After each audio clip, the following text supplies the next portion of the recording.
I want to thank you guys again for your support.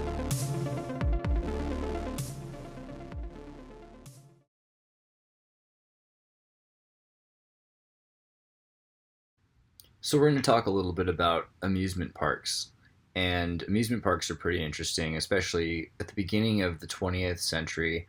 There's so many parks left over from the 19th century that are very impressive. They look a lot more like temples and Occidental or Ottoman cities like Baghdad or Greece. And they're filled with these amazing machines that carry people on rails that are run by steam or by diesel engines or by electric motors. And I find that kind of interesting. And it's a pretty interesting technology. And that's really where our culture of roller coasters comes from. And I like roller coasters because I'm from an amusement park town. I'm from Santa Cruz, California, where we have one of the oldest running roller coasters in the world. And it's a hand built roller coaster, and it's over 100 years old, and it has pieces that need to be handcrafted. And in fact, I know the guy who has to go to Germany once a year to make pieces to keep this thing running. So it's a non-trivial piece of machinery, but everybody seems to love it, and it's also a historic landmark, so it can't be removed. And Santa Cruz is filled with all sorts of historic landmarks, actually. Just across from the boardwalk is the Bahia Hotel, which is covered in propellers. And there's also these schools which you can see all of Santa Cruz is built into the ground on these hills. Um, there's a lot of buildings that are kind of lost, like the Brookdale Lodge, which it was it was still there. It's still there. They're trying to save it, but it's it's considered haunted by everybody for one thing, and it burned down. But it was basically this Lord of the Rings like river with columns of redwood trees, an indoor forest that you could just enjoy and swim in and eat. Sort of like what a lot of amusement parks have been like now. And you can see how Santa Cruz looked back in the 1870s. And before that, Santa Cruz was called Branciforte briefly. And before that, it was called something that meant Santa Cruz, like Sacred Crossing by the Indians. But it was called Branciforte by a guy who showed up and named the town after himself. And then there was a giant earthquake. And so they decided to go back to calling it the Sacred Crossing. So that's the official history anyway. And here you can see some of the first schools where, right outside of the boardwalk, you've got this embedded into a hill. And you can even tell the difference in the east wing of the house that the school has been, that the school has been altered somehow. A lot of Santa Cruz is from the 1800s, such as right next to the Mission, this brick building that has 3 layers into the ground. And a lot of the most famous amusement parks are from the 1800s, such as Coney Island, which the few that can still remember will tell you was much grander than it is today. A lot of these parks, a lot of these amusement parks showcase electricity and water power, and actually used equipment from the industrial sector, from mining and tunneling and the timber industries. So most of these rides are actually the exact same machinery that would have been used in carrying crates of gold or of lumber. And in fact, they were modeled on this because they were so much fun, because they were so interesting to so many people that they didn't want them to just completely go away. They thought that they should at least be saved somehow, at least in an amusement park. And so these ideas, as well as this equipment, was repurposed so that it could be used for something more fun than simply the transport of raw materials for refinement and trade. And you start to see it when you start to look at some of the old equipment. Before it became too amusing, when it was so raw it still looked like electrical equipment. And these small grand exhibitions of communities that had technology far too grand for their time were eventually suspiciously dismantled and then just removed from our sight. And an interesting example I think of as a child I had was Dennis the Menace Park, which is still there, and it's a kind of interesting park still, but it was very much more interesting when I was a child. And it has all the trappings of the amusements of a mudslide. I mean, literally. But there's also the idea of tunnels, and there's a lot of equipment. For instance, this giant steam train that I remember getting to play on and put my hands on and get inside of and really understand through being and touching this steam train. It's probably the closest Probably the most relevance that the steam train has on my life comes from this park. And there's other things there too. They had jets, but eventually they were taken out. And in fact, when I was a kid, apparently right around my earliest memories was the removal of some of the craziest Ferris wheels, which were all non-electronic, but were really like slide Ferris wheels that were swings and were really cool.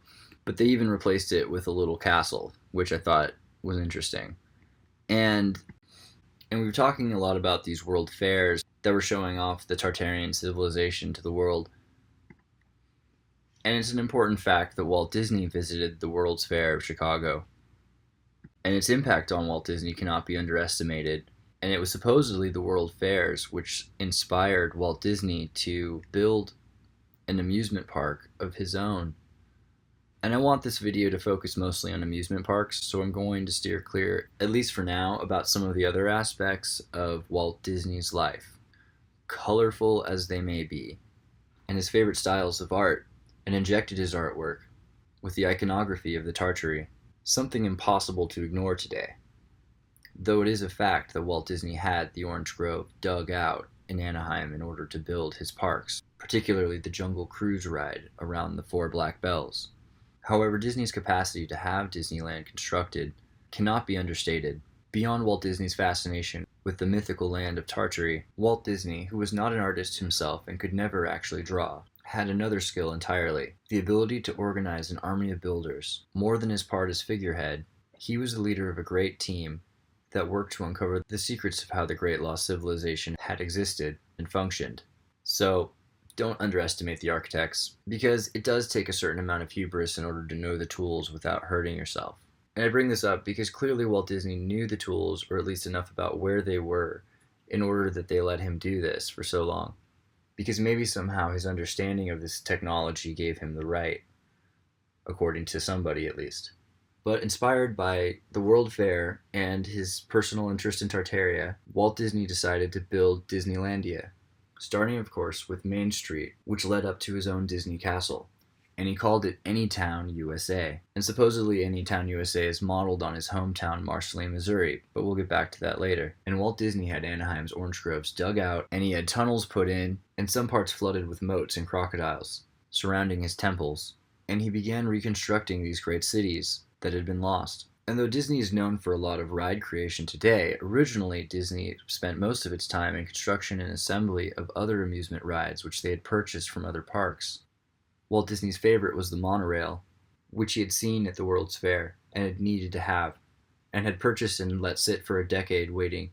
And the monorail is a very interesting piece of technology. With the use of free-floating magnets, monorails may be our future trains. Lightweight, high-speed monorails may very well become our future as well, if we can only understand how to put them together, if we can only understand well enough how these things work.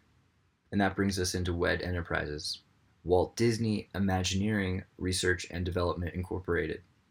And WED was another company that Walt Disney had designed in order to build his technologies. And the employees of WED Enterprises were not called engineers, they were Imagineers. And the achievements of these alchemical Imagineers cannot be understated. In fact, the Imagineers exist to this day and continue to influence our society in untold ways, releasing all sorts of technologies into the mainstream, such as cryptocurrencies and facial recognition software. In fact, some of the earliest work on fingerprints indexing done for forensics for the intelligence was the conception and production of WED Enterprise Imagineers under defense and intelligence contracts with the United States government. And I suppose it's an open secret that the Disney company has an obsession with occult symbolism. However, particularly with revealing occult symbolism, not so much with keeping it hidden, or at least up until recently, or at least up until post-Disney. However, there is a very big difference between the Walt Disney Company of Walt Disney and the Walt Disney Company of today. And I suppose after Walt Disney himself lost control of the Disney Corporation, the agenda shifted quite a bit. The agenda of the corporate charter shifted somewhat. And you can find out most things you want to know about that from the documentary Waking Sleeping Beauty, which is all about the post-Disney years under Michael Eisner, an NBC executive from New York who rose to power at the Walt Disney Company almost overnight when Frank Wells, longtime Disney associate and friend, died mysteriously in a helicopter accident. Though some speculate Disney magic, it's probably best not to believe in those sort of things. But it was quite coincidental, sort of similarly to Bill Graham's helicopter accident. Bill Graham, who owned the Fillmore. Bill Graham, the owner of the Fillmore Auditorium and several other large stadiums, which have been tied to the pre-mud flood Tartarian architecture. Bill Graham not only owned many concert halls and auditoriums, he also held a monopoly of billboard signs across the Midwest. Clear Channel had been arbitrating a scandalous acquisition sale of Bill Graham's billboard signs, which Bill Graham refused to relinquish, until he himself died tragically and suddenly in a helicopter accident, allowing for the executors of his estate to expedite the process into the hands of Clear Channel. And you may have seen or heard from Clear Channel. In fact, it might have been hard not to, because they still own all this to this day. However, while I tiptoe around this legacy, and don't get me wrong, I do want to go into Walt Disney, Hollywood's dark prince, and all that he comes with, but I just don't think it's time yet, and I'd rather go into his friends. You see, Walt Disney was a kind of scrawny, goofy kid, but he was pretty clever, and he learned to be charming in order to avoid being bullied. And in the time when joining a club meant being accepted, Walt Disney had found himself a member of the Order of the Rosicrucians, after fulfilling his Demolay duties. And the Rosicrucian Order is an interesting choice for Walt Disney because it is decidedly a school of mysticism, of the spirit and the imagination, and of mysticism. And Rosicrucianism is a fulfilling repository of iconography and symbolism that reminds us to always let our conscience be our guide. And you start to notice this level of mysticism in the symbolism in Hollywood, that they are an order from the 16th century of mystic librarians who have uncovered the secrets of an ancient civilization, correlated with the Americas, Europe, and Africa. But interestingly enough, the Rosicrucian Order's headquarters outside of Cairo is in San Jose, California. And so the conclusion that the value of California to the Rosicrucian Order is paramount cannot be disregarded. And so it was perhaps a natural progression for Walt Disney to go from trying to fit in, to joining esoteric orders, to making cartoons, to making propaganda, to making wind tunnels, underground man-made caves, and amusement parks. But as I'm tiptoeing around, I'm going to save Disneyland and the history of Walt Disney himself for another video, in order to give the story the depth that it really needs. You see, all of this setup about the life of Walt Disney and his interest in the esoteric and amusement parks, Atlantis, and the lost civilization of Tartaria was so I could explain Walt Disney's final plan. He called it Epcot, the Experimental Prototype Community of Tomorrow. And I've included the video of the original Walt Disney presentation on Epcot, but as you can tell immediately from looking at it, essentially his plan was to rebuild Atlantis. Using his reliable and trusted team of illuminated Imagineers. And Disney had secretly, under the names of other false corporations, purchased the lands of literally miles of a remote part of Florida. In fact, he bought half of one county and half of another, establishing himself a new Disney County in the Orange County region of Florida. And Walt Disney knew he couldn't do this completely by himself, and in fact he had made the presentation in order to invite corporations. And in fact he invited the biggest corporations of American industry of the day to participate in the building and the furnishing of Disney World's Epcot, so that Epcot could be an experimental, prototypical community exemplifying their products and technologies in an ever-changing plastic society where old things would be ever replaced with new, better things, in a constantly evolving society. And Disney made this corporate presentation as a surprise, after he had purchased the lands to build his new society. And you can imagine that making this great action without blessing greatly upset the powers that be. Not necessarily because they didn't want to build Atlantis again, but they didn't want to call it Disney County. Certainly not Disney World. Though the plans worked well enough, and in fact shortly after Walt Disney introduces his plans for Epcot, the world came out with a few utopian community theories of their own. And while some of them present themselves more honestly as world powers trying to maintain order, some of them do not, and try to present themselves more as some sort of an innocent, sort of Atlantis colony model as a positive alternative to our current civilization, because rather than provoke scarcity, it will automate the care of its citizens like cattle. And I'll try to hold back my opinions on Jacques Fresco, except to accuse him of being a sort of naive pawn, because some of his 70s architectural designs are pretty cool. At least I think so, but I have tacky taste. But it's clear to see his impact and his influences. It's interesting to note that even if Jacques Fresco thinks his Venus project is an original idea that he thought up himself, It is kind of interesting that it's the exact same thing over and over again, all the way back to the Lemurian colonies of Atlantis. So this idea of a communal utopia living together is not the first, it's not even original. And it seems unlikely they don't know that, and more likely that they're probably not mentioning everything. And everything's the kind of thing you might want to know about a place before you decide you're going to live there or move your families there for lifetimes. Either way, before Walt Disney could begin building Walt Disney World of his namesake city, he was diagnosed with terminal cancer only weeks later, and most never really knew the scopes of his plans before his sudden illness resulted in his untimely death only months after presenting his plans. And of course the story is that he smoked cigarettes, but I do find this just a bit convenient. And maybe it's a little bit more of that Disney magic we've been talking about. Who can say?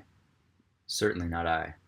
But eventually they did build Walt Disney World, and though it's nothing compared to Walt Disney's dream of a great world power city, complete with its own huge Sky Harbor airship port, which would have facilitated Disney World as a major center for international trade, Disney's temples and technologies in these swamplands serve as a constant reminder of our lost future and its association with Tartaria, our lost past.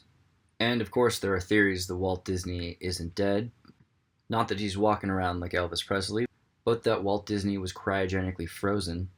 And there's a lot of suspicions about where he would be, whether it be under Walt Disney World, Walt Disneyland. A lot of people I know think he's under CalArts, which is pretty weird. The Disney Training School in Valencia, California. And I grew up hearing that, and I think it's a pretty good conspiracy theory. But if Walt Disney really is frozen, and I'm not saying he is, I have another idea where he might be. And this gets back into Disneyland Anytown, USA. And it has an interesting link to Kansas City, which we've talked about both for its Genevan architecture as well as the historic evidence of the mud floods that placed Kansas City at an epicenter. Also the home of Google Fiber, internet 10 times faster than anyone else's, running on cables that Google had purchased already laid underground in Kansas City. But of course, this is looking at Kansas City, Kansas, and Kansas City is actually two cities, one Kansas City, Kansas, and the other Kansas City, Missouri. And Kansas City, Missouri is just west of Charleston County. And in Charleston County, Missouri, is a little place called Marceline. And Marceline is a historic town filled with trains and with a train track and 18th century architecture.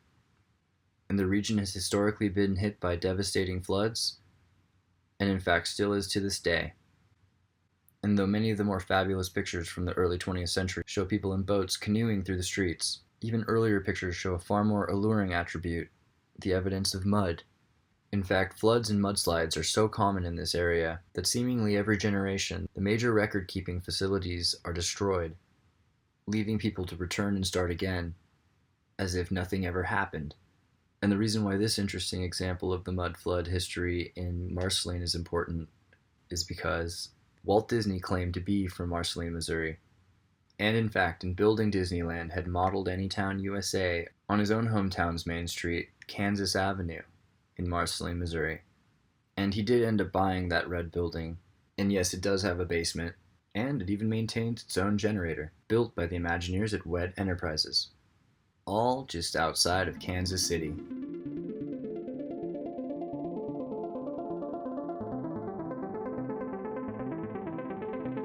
I want to thank you guys again for your support.